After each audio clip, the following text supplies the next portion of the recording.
আসসালামু আলাইকুম। প্রধান উপদেষ্টার পদত্যাগের যে গুঞ্জন, সেটি যে শুধু গুঞ্জন নয়, এর সত্যতা রয়েছে এমনটা দাবি করেছেন জাতীয় নাগরিক কমিটির আহ্বায়ক নাহিদ ইসলাম। তিনি বিবিসির কাছে এমনটা দাবি করেছেন। তার এই দাবির পরিপ্রেক্ষিতে আবার অনেকের মনে প্রশ্ন উঠছে যে বিবিসির মতো গণমাধ্যমে তিনি ঢাকঢোল পিটিয়ে আবার এই দাবি করার পেছনে উদ্দেশ্য কি। অনেকে বলছেন যে এর পিছনে উদ্দেশ্য হচ্ছে সেনা প্রধান বা সেনাবাহিনীর বিরুদ্ধে তারা ডক্টর ইউনূসের পক্ষে একটি আবেগের জায়গা থেকে ঐকমত্য প্রতিষ্ঠা করতে চায়, সেনাবাহিনীকে অনেকটা চ্যালেঞ্জের মুখে ফেলতে চায়। কেমন সেটি আমি বলছি, যার কিছু নমুনা এর মধ্যে আমাদের সামনে উপস্থিত হয়েছে।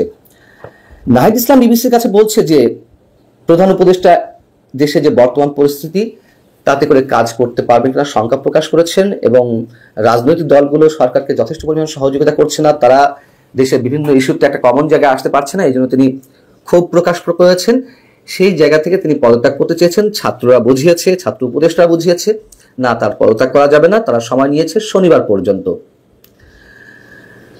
কারা কারা উপস্থিত ছিলেন নাহিদ ইসলাম ছিলেন, মাহফুজ আলম ছিলেন, আসিফ মাহমুদ সজীব ভুঁইয়া ছিলেন স্থানীয় সরকার বিষয়ক উপদেষ্টা, এবং জাতীয় নাগরিক কমিটির অন্যতম যুগ্ম আহ্বায়ক নাসিরউদ্দিন পাটোয়ারি। এখন শনিবার পর্যন্ত তারা কি সময় নিয়েছে?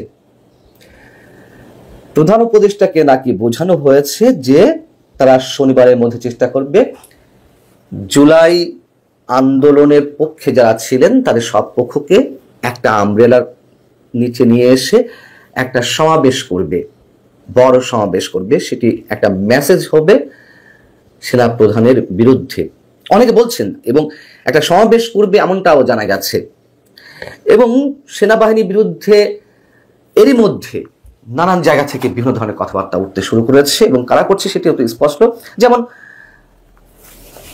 আসিফ মাহমুদ সজীব ভুঁইয়া, তিনি একটি স্ট্যাটাস দিয়েছেন তার ফেসবুকে বৃহস্পতিবার, বলতে গেলে গভীর রাতে। সেখানে তিনি বলছেন যে বাংলাদেশ আওয়ামী লীগ নর্থ ও দিল্লি জোটভুক্ত, আওয়ামী লীগ দিল্লি এই শব্দগুলো আমরা বাদ দিলাম, বলা হচ্ছে নর্থ জোটভুক্ত হয়ে যে কুমির ডেকে আনছেন। এখন নর্থ উত্তর এই সব শব্দের প্রতীকী অর্থ আমরা কি সবাই জানি।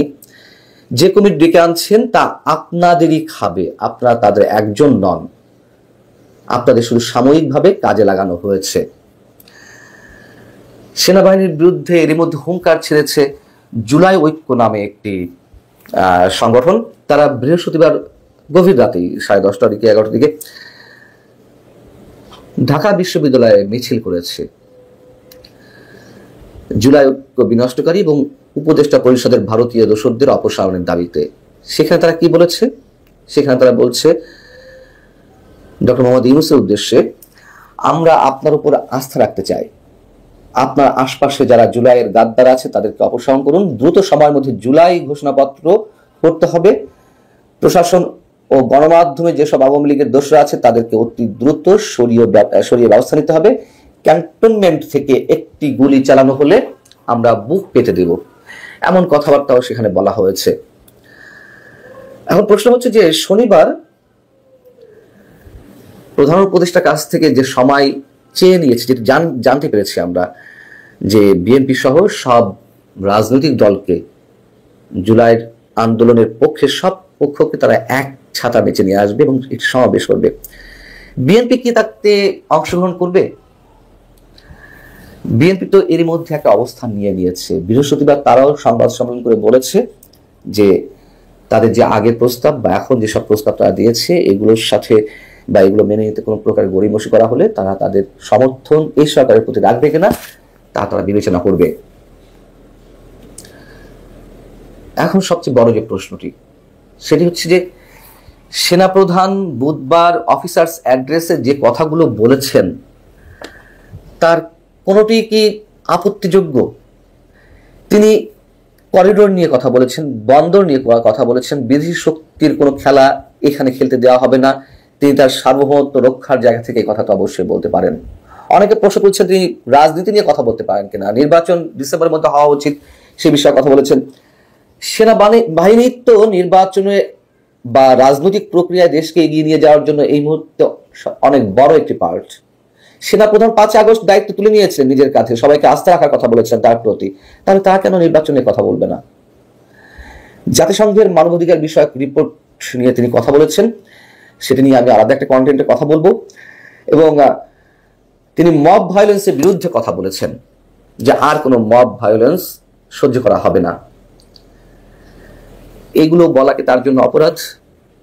কেন এগুলোকে সরকার তার প্রতিপক্ষ হিসেবে, প্রতিপক্ষের জায়গা থেকে কথাগুলো এসেছে এমনটা মনে করছে?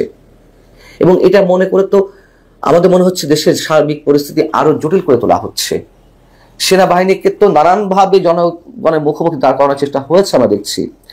এখন এই যে কথাবার্তা, আসিফ মাহমুদ স্ট্যাটাস কিংবা শনিবার পর্যন্ত সবাই নেওয়া প্রধান উপদেষ্টার কাছ থেকে সব রাজনৈতিক দলগুলোকে একসাথে নিয়ে সমাবেশ করবে, যেটা শোনা যাচ্ছে। ইসলামী দলগুলো একটা আলাদা বৈঠক করেছে, ইসলামী শাসনতন্ত্র আন্দোলন, তাদের নেতৃত্বে আরো কয়েকটি দল বৈঠকে অংশগ্রহণ করেছিল বৃহস্পতিবার রাতে। এই যে জুলাই ঐক্য যে হুঙ্কার ছাড়লো, এই সবকিছু আমাদের কাছে কোনো ভালো ইঙ্গিত প্রকাশ করছে না। সেনাপ্রধান কি বলেছেন যে এই সরকারকে এখনই পদত্যাগ করতে হবে? সেনাপ্রধান কি তার বক্তব্যে কোনো ধরনের ইঙ্গিত দিয়েছেন যে সেনাবাহিনী ক্ষমতা নিতে যাচ্ছে? তাহলে সেনাপ্রধানের এই বক্তব্যগুলোকে কেন এত আক্রমণাত্মক হিসেবে ধরছে একটি মহল? মানুষের যে চাওয়া, মানুষের যে প্রত্যাশা, এবং অধিকাংশ রাজনৈতিক দল যত দ্রুত নির্বাচন করা যায় তার পক্ষে তো মত দিয়েছে। তো সেখানে সেনাপ্রধানের বক্তব্য আমরা কিভাবে সাধারণ মানুষ এবং অধিকাংশ রাজনৈতিক দলের বিরুদ্ধে তার বক্তব্য আমরা এইভাবে ধরে নেব? কিন্তু তারপরও এটি করে আরো পরিস্থিতি খুবই ঘোলাটের দিকে নিয়ে যাওয়া হচ্ছে বলে অনেকের কাছে মনে হচ্ছে। ভালো থাকুন সবাই, আল্লাহ হাফেজ।